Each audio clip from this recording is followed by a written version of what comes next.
Si hay imposición, habrá revolución, canta las manifestaciones que se han hecho en contra de la imposición de Enrique Peña Nieto como presidente televisivo de México.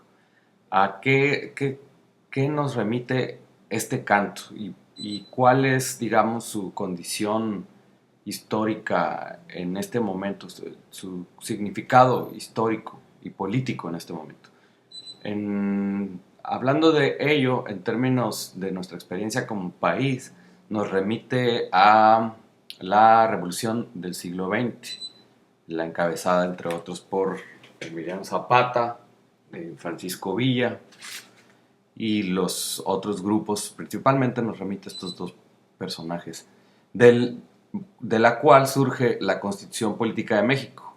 Y entonces el canto de la imposición y revolución nos remite directamente a la Constitución Política.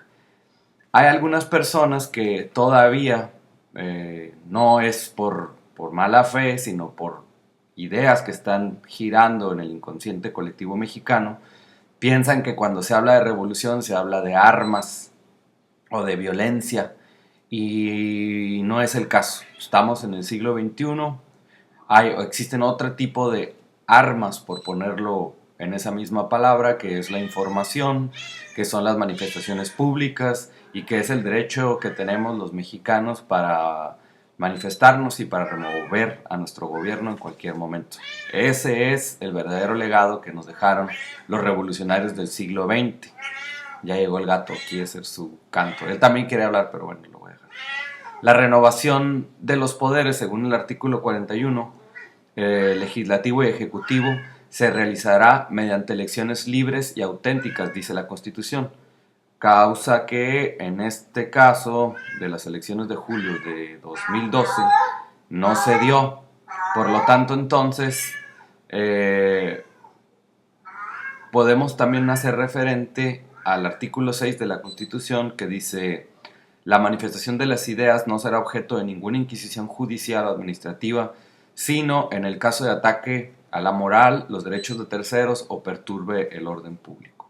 Esto, digamos, nos da los derechos que tenemos de manifestarnos públicamente sin ejercer actos de violencia. Esa es la condición de la palabra: si hay imposición, habrá revolución. Es decir, nos estamos refiriendo a una revolución de las conciencias, a una revolución pacífica que tiene como objetivo cumplir también el artículo 39 de la Constitución, que dice: la soberanía nacional reside esencial y originalmente en el pueblo. Todo poder público dimana del pueblo y se instituye para beneficio de éste. El pueblo tiene en todo tiempo el inalienable derecho de alterar o modificar la forma de su gobierno.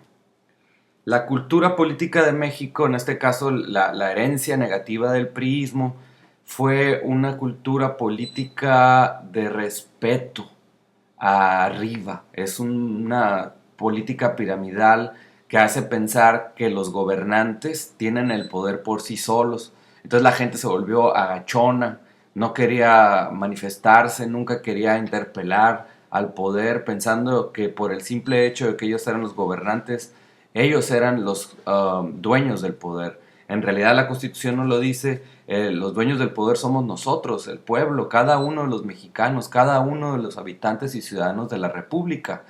Y los políticos son nuestros empleados. Entonces, ¿qué es lo que remite cuando hablamos de una revolución pacífica? Hacer cumplir la Constitución, que los empleados del pueblo cumplan con la ley. Eso es lo que se está exigiendo a través de manifestaciones públicas a lo largo y a lo ancho del país. Que el Instituto Federal Electoral no está ahí para responder a los intereses de quien los puso en realidad ahí a través de cochupos políticos, sino está ahí para responder a los intereses del pueblo. Y el Instituto Federal Electoral tendría que haber velado porque cada uno de los votos de los ciudadanos mexicanos se respetara, y no para ser comparsas de la imposición de Enrique Peña Nieto como ha sido hasta ahora. Se han hecho omisos en las denuncias en relación al uso excesivo de dinero en la época preelectoral. han sido omisos en relación a las denuncias sobre la utilización de las encuestas como métodos de propaganda. Fueron omisos también con los gastos excesivos en la flota de helicópteros y aviones privados de Enrique Peña Nieto, y han sido omisos también durante la elección y hoy después de la elección de todas las irregularidades que se han documentado a lo largo y a lo ancho del país.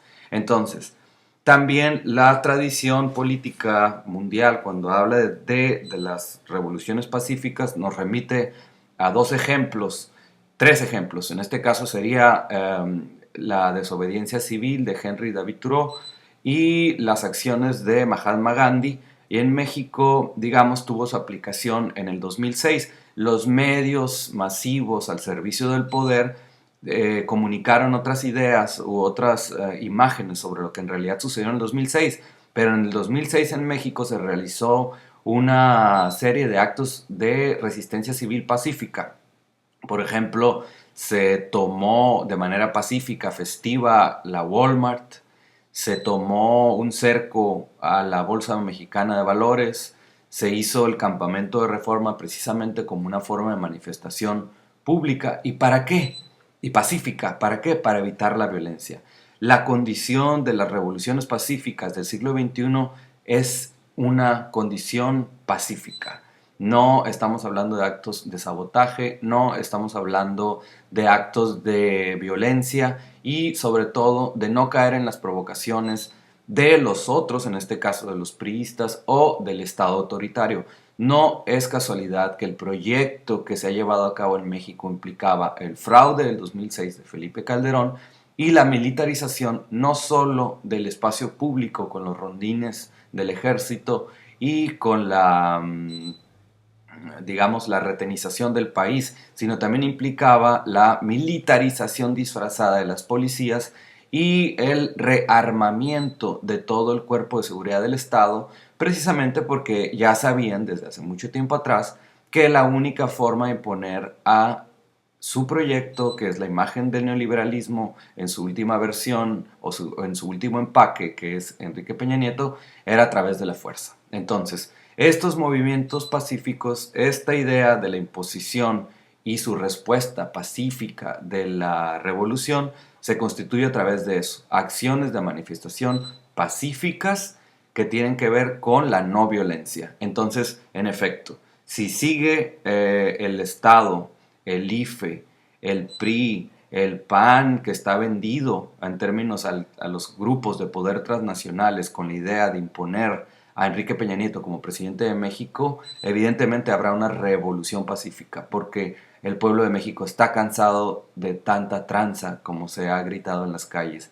El pueblo se cansa de tanta pinche tranza. Entonces es momento de manifestarnos en las plazas públicas, es momento de ejercer nuestros derechos, como lo leí al inicio del video, que es llevemos una constitución, manifestémonos con un lápiz y con una constitución y enseñémonos a los demás cuáles son nuestros derechos básicos. Entonces los invito a que mañana sábado de 2 a 3 de la tarde nos manifestemos en el Cuauhtémoc, en Tijuana, en la glorieta del Cuauhtémoc, y ahí hagamos esta manifestación pacífica por el bien de todos. Gracias.